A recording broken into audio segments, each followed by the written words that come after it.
Let me welcome the production designer of the film, Mark Friedberg. I understand that when they asked you to do the first Joker, you were hesitant about taking on a comic book base. I had done one Spider-Man movie, and I thought that might be enough at that point, just because it's not really the kind of movie that I usually go to. That was something to try. But then once I was persuaded to read it, I realized it wasn't really a comic book movie at all. And I had I sort of clicked right away with Todd, and turned towards it. The brilliance of I thought the first and this Joker is this injection of realism that they had in the it is a real city. You feel the grain. You feel closer to the character. There is less stylization, and I thought it was a genius idea on how to rewrite a little bit the character. Yeah, I think the movie was very much about, both movies are really very much about feeling and how hard it is for some people. It's particularly this character, Arthur. For the first movie, I think Todd was really looking at Taxi Driver and the Diaries of Arthur Bremer, and that it was really about that more than it was about the comic book part of it at all. That was a vehicle in a way. It was a very public mask that we all could share, maybe in a way, because we know Joker and weirdly like him, even though he does bad things. This one compared to the first, and this is a movie that has much more interiors, and you have some great moment in the city when towards the end. What was you shot it in Bellevue? I think is a place in New Jersey, like a mental hospital. Well, we shot almost all of the interiors on stage at Warner Brothers in Hollywood, and the first movie was almost all on location in New York City, and therein lies the paradigm difference in a lot of ways. The first movie was very much about a person who's very small in a big world, and the second movie is very much about being inside that person and dealing with the struggle that he's going through between the side of him that's successful in a kind of weird way in America, or at least famous, and the side of him that knows that's not a good thing. And I think the first movie left it ambiguous in a way. And I think that was what was so powerful about it for people, is that we were in a way complicit in his crime, because we kind of might have, I could kill that person. Maybe we've said that before, but most of us don't do that. And in this case, obviously he does. And for a minute, we kind of cheer for him in a way, like the audience in this movie does. And in this movie is maybe about bringing it back to, or at least being a little bit more definitive about the morality a little bit as well. Not that it's a movie about morality, but about dealing with closing that circle, I would say. Yeah, which I think is a really daring choice on the We part. never thought we were going to make this movie. We thought nobody would see the first movie. We decided to make it with abandon. It was made like an indie film with a few more dollars, but really, essentially, it didn't have a lot of money, but it had some money to make it the first time. But we made it very much with the idea that we were going for it, and probably it would fail. And that's probably why it succeeded. This one has a lot more pressure, had a lot more money. It's a different thing. And I think, and I don't think Todd ever really intended to do another one, until he had this idea that maybe there was another way. I think, and the trade between the tight thing between the film beside Arthur and the characters is the music, and I think Todd said that he felt like there was both Todd and Joaquin said that they felt that there was something about music and dance that is the thing that sparked there. It unlocks him, Yeah. in a way. This is a movie about music therapy in a lot of ways. when the first therapist asks him what he remembers about the night on Murray Franklin, he says, I remember actually the only thing he says is the music, which is the second thing he says in the movie. The first thing he says is, can I have a cigarette? And so I think, that's the key that unlocks the gate that lets us in. As a production designer, musicals in the classic, the stereotype of the music is a very stylized form. Everything stops and then people sing and dance and then the story goes. This incorporates everything. How do you, as a production designer, dealt with the combination of style that is required by the musical sequences and the realism and the authenticity of that comes across from the rest? My job is to imagine or create the realms of the story. Some stories take place in one place. Some stories move from place to place to place, and that's part of the story, that journey. This movie goes out and comes back to Arkham, which is a storied facility in our mythology, in our American mythology. We were going for bleak. We were going for, I think, a very stark and real, but unadorned world, which is tricky. Because you want it also to be interesting. But I think that was part of what was good about this team, is that we weren't afraid to be bleak. This movie also has the fantasy side. It has the Sonny and Cher part, and it has you like that one? Yeah. Very creative. Yeah. Also, Todd and I are sort of an age. Those were this New York. Gotham. Was a world we both grew up in. And it was a pretty rough world until it got Giulianified and maybe cleaned up and maybe too cleaned up. Maybe not, but it was, it was a time. This also depicts, I think the Bernie Goetz trial was the first televised trial in New York. Which is also part of this story. It's the 80s, right? Bernie Goetz. Yeah, this is set nominally in 1984, but it's the first one. It's about a year after the first one, so somewhere around then. But it also speaks to your question about places. This movie is a lot also about the difference between feeling and performing, between your inside and your outside, and to that end, what's a stage and what's not. And the judge keeps trying to make the case that this is not theater, and Arthur Joker keeps making the case of, well, what are you talking about? Of course it is. So the TV is also a big part of this story in a way. It's a way that we look at ourselves. And interestingly, because it's being set in the 80s, it kind of speaks of current times and other media, that were not, post TV and. Yeah, I don't know what we are now. We live in these little pieces of glass in our pockets. Can you talk? Raise your hand if you have a question. Please, if you want to talk. Yeah. In the beginning, I was feeling. Oh, thanks. In the beginning, I was scared in the way I was with Silence of the Lambs. He was quiet and not doing anything, and I was like, oh no, when's it going to happen that he's going to freak me out? And instead, right, he turned into, in my mind, this really pitiful, sort of sad character.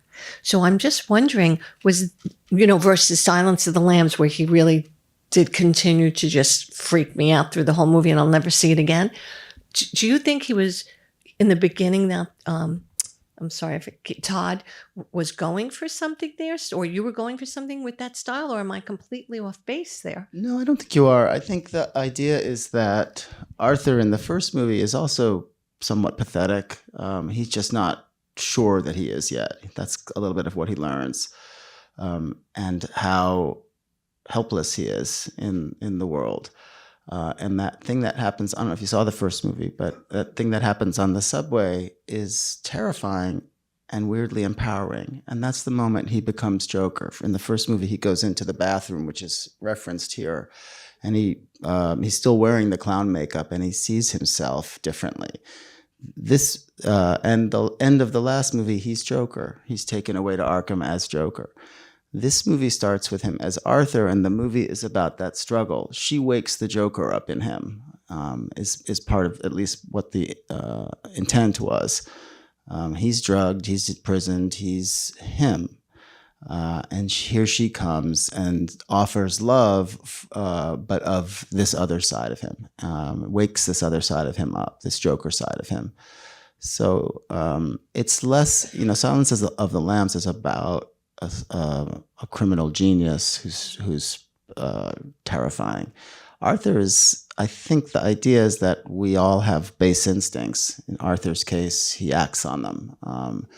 And weirdly, he's in our culture, in our televised or interneted culture, he's almost rewarded for that for a minute. And I think that's what's at issue here. It's sort of a little bit less about the criminal mastermind and a little bit more about us, a little bit more about what we reward, and also how can we empower ourselves.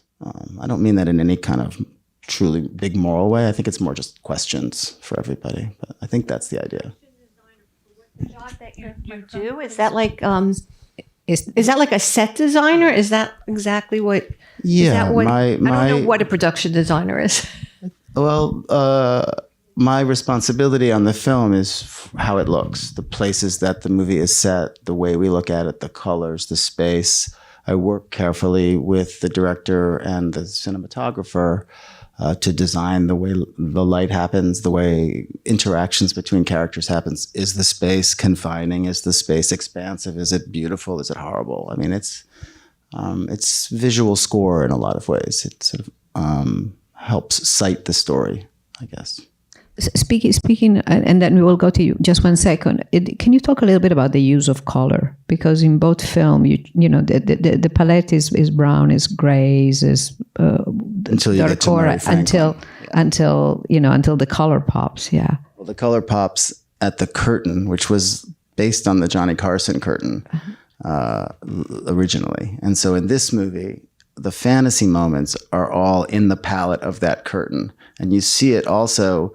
That first moment when Joker starts to creep out again is the umbrellas. When they go from black to those 4 colors, those are the 4 colors of the Murray Franklin curtain.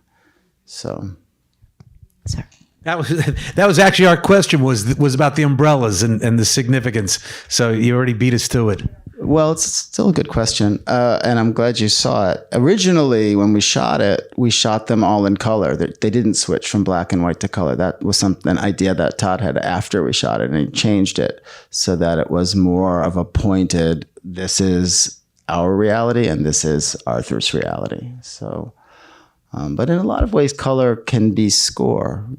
Certain colors, cooler colors maybe, are less inflammatory. Warmer colors can be hotter, so...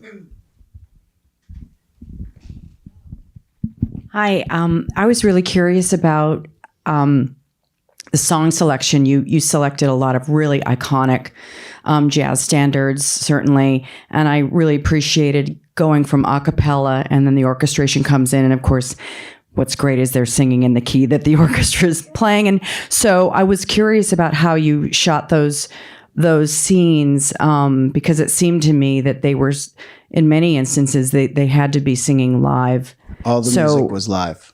So they were on set. That is so incredible. But how are they holding key center for that long in their character? Did you have a few mishits? I'm an art director. I don't know about key center. All right.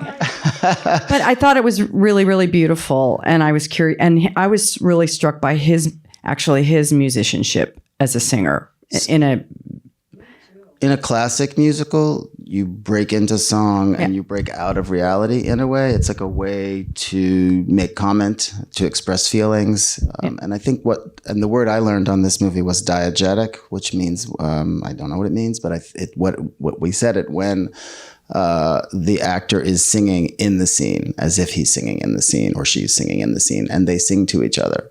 So, part of the idea was that this was a way into Arthur, a way he could get into himself. I was talking to you earlier, but my brother is a music therapist, and he works with children who can't make sentences in public. It's they just have a lot of trouble communicating.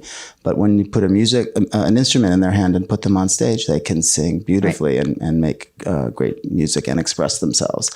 And I think that was part of the idea, even in the first movie, that the music unlocks him a little bit.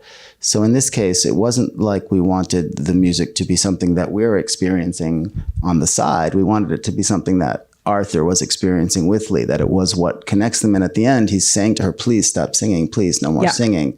Because what he wants is her to love Arthur, but she doesn't. She loves Joker. And I just one question. I just didn't know the song, If You Go Away. The last song where he's singing in the payphone. Is that a standard? We didn't write it. Is that an original for the piece? We didn't write it. So that song exists. What I can say is when he sang it into the phone like that, there was a lot of salty water on the floor. Okay, that totally, I got to go back and find out who wrote that song. It's the best part of his performance is how beautifully he communicates his emotion through the way he sings, and how brave he is to sing the way he sings as that character. Yeah, that was. And the closing song, with the closing of the title, it's him singing, right? Yeah, that's him singing too. And my vote was that that happens over his death, but they pushed it one beat later. But still, that's also him singing. In fact, to just one more answer to your point was Todd and Stephanie Gaga didn't want her to be Lady Gaga when she was singing. They wanted her to be Lee, so she couldn't be her. I mean, she's got pipes; she can go. And yeah, me too. I was when the movie first started, she invited us to one of her concerts at Dodger Stadium. I'm a 61-year-old man. I don't go to concerts. So, but if you're going to go to a concert, this is how to go. So a car comes up, takes you, you go backstage, just like in the movie with Chris Christopherson and Barbra Streisand. And I felt me being Barbra Streisand in this case. And up to so she does a thing like she normally does with her giant costumes and all this video, and it's cool. And what was actually amazing about that concert was the audience. Her audience is she allows them to be themselves in a way that they can't be in their normal lives. They're just not accepted in this world. But after 2/3 of this big pop show, the band left. She goes to a stage in the center of Dodger Stadium, 55,000 people, and just this 5-foot person on a piano belting away jazz music blew everybody away. So she, also she's a pretty good actor. But that was also, I thought, very impressive on her, how she, in the fantasies, she is herself. She's letting it go. So, how involved is how involved is Joachim into defining Joker? Very. In the first movie, we were discovering the language of the story. We were discovering the story as we were making it and almost rewriting it as we went. And that fissure between fantasy and reality was his injection into the movie. What was he brought? So in the original movie, his date with Sophie Dumont is a real date, and he somehow, with some quick last-minute writing, that really opened up this idea of this dual reality. In this movie, Joaquin is the Oscar-winning star and producer and real partner of Todd's in a lot of ways. So I think his voice is very, very loud in the creation of the construct of the film. There. I thought the acting was incredible, really incredible. And what was incredible was when the singing happened, it wasn't what you're used to, and it worked so wonderfully. We're not fans of the singing movies and so forth, but in this, it was so intense. It was so real. It was so bleak. I loved it. That's all I'm going to say. Yeah. Sometimes there was like a temptation to be flourishy, and I was always preaching sadness as a virtue, which finally, all these years, finally. In what way flourishing?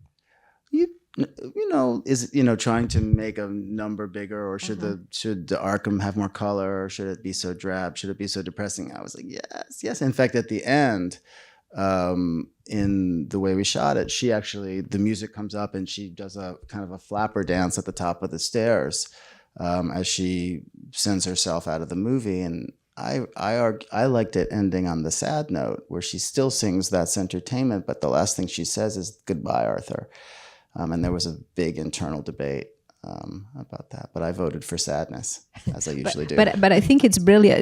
I'm coming. I think it's brilliant. The choice of the music. The choice of the music is so brilliant for this purpose because it's this music. Who's George's brother? Because the music was chosen by Randy Poster. A lot of the music came from Randy Poster and George Giulia, the music supervisors, who are both Randy Posters, who introduced me to Todd Phillips. I went to college with him. And George told me to say hi to you. He called me on the way over. But the answer is for the song on the payphone. It was in the script, he said. In the script? Yeah. Meaning it was written. So we're having a Q&A with George, too. This is cool. By text.